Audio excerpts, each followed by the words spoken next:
वसीम खेत में काम कर रहा होता है। दिन में बहुत गर्मी हो रही थी और चिलचिलाती धूप में वसीम अपने बच्चों का पेट पालने के लिए मेहनत और मशक्कत करता है। जोहर की अजान होने लगती है। जौहर की अजान हो रही है, नमाज पढ़ लेता हूँ, फिर खाना खाकर कुछ देर आराम कर फिर से काम पर लग जाऊंगा।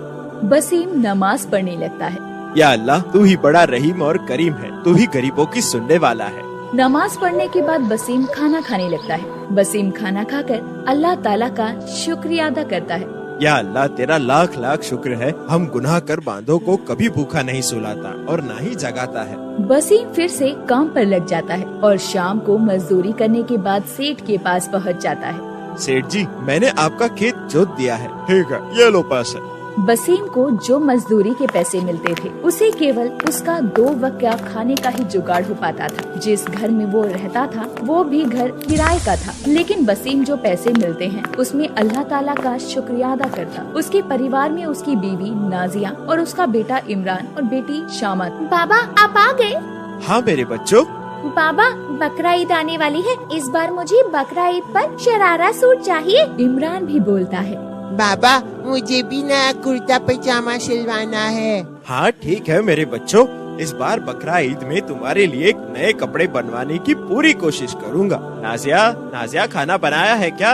हाँ जी, आप हाथ मुंह धो लीजिए, मैं आपके लिए खाना लगाती हूँ। सब लोग खाना खाकर लेट जाते हैं।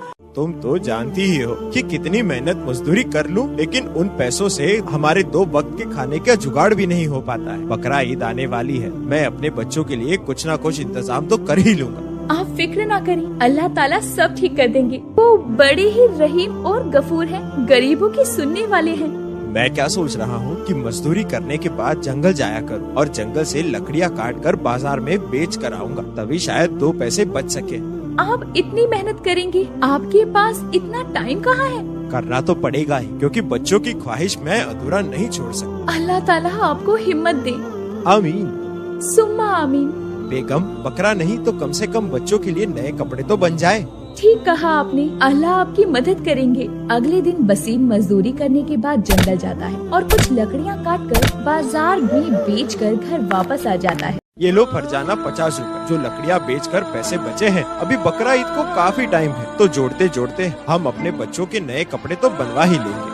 या अल्लाह, तेरा शुक्र है। अल्लाह आपको हिम्मत दे और ताकत दे। इसी तरीके से वसीम बहुत मेहनत करता है, रात और दिन मजदूरी किया करता है, लेकिन इतनी मेहनत करने से उसका शरीर थक जाता है और वो बीमार पड़ जाता है। उठिए ना, आपको आज काम पर नहीं जाना। बहुत उठाने पर वसीम नहीं उठता। बार बार नाजिया के उठाने पर वसीम नहीं उठता तो नाजिया घबरा जाती है और वो हाथ लगा कर देखती है तो वसीम को तेज बुखार हो रहा था। या अल्लाह, इन्हें तो बहुत तेज बुखार हो रहा है। मैंने मना किया था कि इतनी मेहनत ना करे, लेकिन मेरी मानते कहाँ है ये? नाजिया दौड़ते हुए हकीम के पास जाती है और हकीम जी को लेकर आती है और हकीम साहब वसीम को देखते हैं।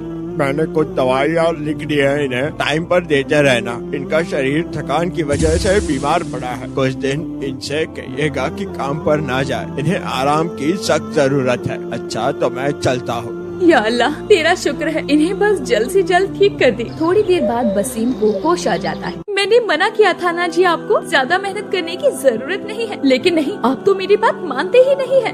बाबा जान, गलती हमारी है, हमने आपसे कपड़ों की मांग की थी, इसीलिए आप बीमार पड़ गए। हमें माफ कर दीजिए बाबा जान। नहीं मेरे बच्चों, मैं तो अपने आप को कोसता हूँ कि मैं अपने बच्चों के लिए कुछ नहीं कर पाता। अल्लाह के लिए बाबा जान ऐसा ना कहिए, आप तो हमारे सब कुछ है। हमें कपड़े नहीं चाहिए, केवल हमें आप चाहिए। आप सही रहेंगे तो हम खुद ही ठीक रहेंगे। सभी साथ में मिलकर रोने लगते हैं, अल्लाह ताला से दुआ करते हैं। या अल्लाह ताला हर एक गरीब की मदद अदा फरमा। अगले दिन नाजिया अपने बच्चों से कहती है, बच्चों मैं काम पर जा रही हूँ, अपने बाबा का ध्यान रखना। इमरान कहता है, अम्मी जान मैं आपके साथ चलता हूँ।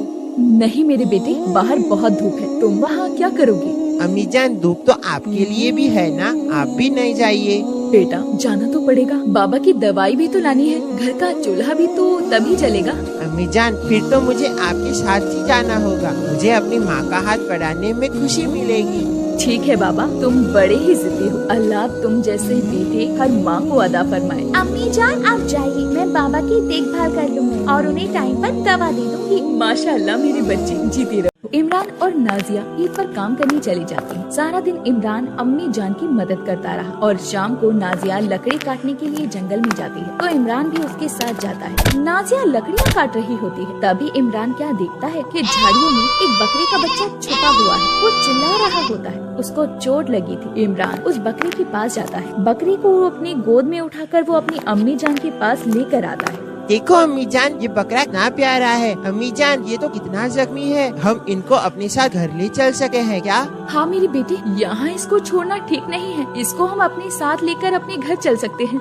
शुक्रिया अम्मी जान। नाजिया और इमरान उस बकरी के बच्चे को अपने घर अपने साथ ले आते हैं। नाजिया उस बकरी के बच्चे के जख्मों को साफ करती है, खाना और दाना पानी देती है। वो बकरी के बच्चे के साथ इमरान की दोस्ती हो जाती है। इमरान के साथ वो खेलता है, कूदता है और सोता है। इमरान उसका नाम सुल्तान रख देता है। धीरे धीरे वक्त बीता गया और सुल्तान बड़ा हो गया। अम्मी जान, सुल्तान तो इतना बड़ा हो गया और मैं तो अभी उतना का उतना ही हूँ। ऐसे कैसे हुआ अम्मी जान? अरे बेटा, जानवर जल्दी बड़े हो जाते हैं, इंसान के बच्चे जल्दी बड़े नहीं होते।